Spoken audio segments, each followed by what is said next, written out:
Greetings once again to my fellow watch enthusiasts on YouTube and Facebook and wherever else this video is being seen and shared. 'Tis Celine Driver again. Got another unboxing for you. This one's rather special to me. It's a watch I've been chasing for a little while. Evidently somewhat hard to find. As you may know from previous videos, I am currently the owner of several of the watches from the movie Aliens. That's the second of the Alien movie franchise, the one where Sigourney goes back to was LV-426 or whatever the planet was called after it was terraformed, and you know the story. Anyway, there were several watches by Seiko from that movie. 4 of them, well, 5 if you count one as sort of in the collection, but definitely 4 of them. And I own 4 of the 5.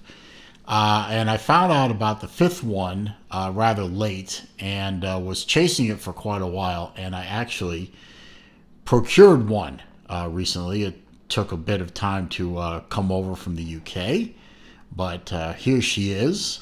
No, I don't know if this is the correct box or not, but the seller was kind enough to provide a very nicely conditioned Seiko inner and outer box. And inside the inner box is, ta-da! This one is really, then you can see I've already sized the watch. This one is really hard to find. This one is the Burke. This one is the watch that was worn by Paul Reiser's character, the smarmy little company guy who recruited Ripley to come back to the planet and eventually tried to get her infected so that they could get her past quarantine and get the alien into the company's bioweapons program. Anyway, he was wearing this watch. This is a Seiko H556-5050. It is an anti-digital quartz watch with a tachymeter outer bezel, well, non-rotating inner outer bezel, however you want to call it. But it's not, from a watch standpoint, not something that's terribly remarkable. It's a simple 3-hander analog quartz movement with a digital complication at the 12 o'clock, which can move through various functions with the either the push of a button or the rotating of a crown. Actually, yeah, this one. You can see it has digital time. It has an alarm. And it has a local time, which I'm really not sure what that means, and stopwatch, chronograph, whatever you want to call it, and the day and date.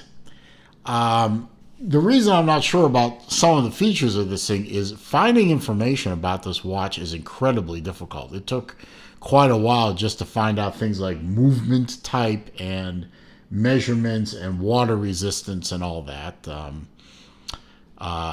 Had to dig through a lot of different web pages and things just to find out some information about this. It was not a terribly highly produced watch as far as I've been able to determine, and not a very popular watch. I mean, it's not I don't know why. It's a nice looking piece, but not a very watch made in very high numbers. So finding one is hard to do, and finding one in really good condition, which I did, is even harder. And as you can see, the back of the watch is really nicely polished, or nice and shiny.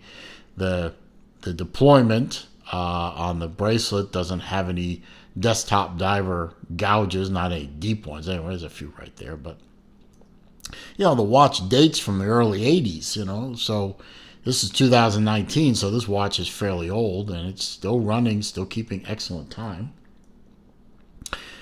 And like I said, it took me a while to find one, but I found it, and it's really a nice piece. I mean, the bracelet is a pain in the butt to adjust because it has that fold-over link with the little, here, I'll show you. It has this three-piece goofiness with this slide-in keeper and then this little fold-over doodad that fits between the two links and so on and so forth. It's just a pain in the butt, but fortunately with the Bishop and the Ripley watches, I've gotten fairly good at adjusting these things, and I have the right tool to do it. So, now it's not. Now it's just a pain. It's not really difficult. Let's see. So I got my stats, what I could find. This is, as I said, the Seiko H556-5050 quartz, aka the Burke. It is a caliber H556 movement. It shares the movement with a bunch of other watches from this era. So hopefully it won't break, but if it does, you can find parts, maybe. It is 100-meter water resistant, non-screw down crown, non-screw down pushers, so I wouldn't go swimming with it. It might be good in a rainstorm, but I wouldn't go underwater for very long with it. 39 millimeter case with an 18-inch width, lug to lug, 18 millimeter lug width. Although you can see that the bracelet is wider than the lug width at the top, and then it tapers. So up here, I measured it. It's 21.5 millimeter, and it tapers down to here. It's actually 16 millimeter right here, but it is 18 millimeter here. So if you wanted to change this out for another band or bracelet, 18 millimeter is a highly available standard size to play with. And it is a very slim 8.5 millimeter thick, so it will slide under a cuff or sleeve very nicely. I'm going to put it on for you. People ask me why I rarely do wristwatch checks when I do these videos, and this is why, because I'm trying these things on for you, and why put a watch on just to take it off, right? So you can see it fits my wrist very nicely. The lugs don't overhang at all between here and here. And it's just it could be a very nice daily wear watch. I mean, there's nothing overly complicated about it. It's nothing fancy. It's a stamped steel fold over clasp. It clicks in nice and solid, as you can hear. And for a watch that is 85, 95, 2005, 2015, 2009, so it's about a 33 to 35-year-old watch. Let's call it 35 just for the hell of it. So for a 35-year-old watch, it is in very good shape.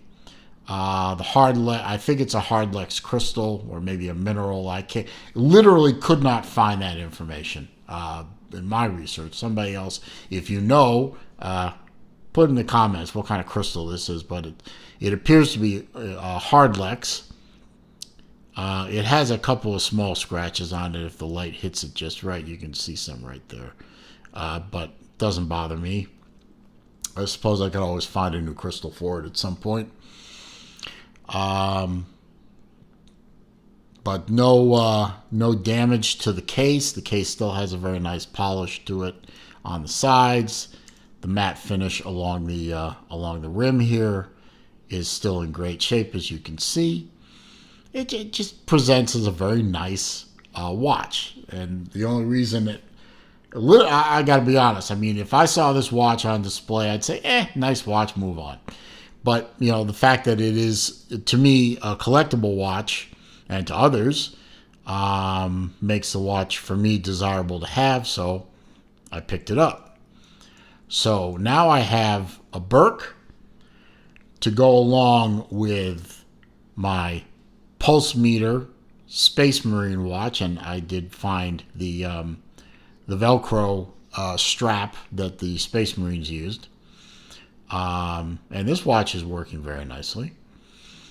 I also have a Bishop. Unfortunately, my Bishop broke. The movement stopped working, and a local watchmaker said the watch was heat damaged, and I needed a new movement, and I had to send it off to Seiko, and I hope they have the movements. I won't know for a while. And I have my two Ripleys. And, oh, by the way, if you want to see videos on any of these other Aliens watches, just go through my videos. You'll see them. And I have my two Ripleys.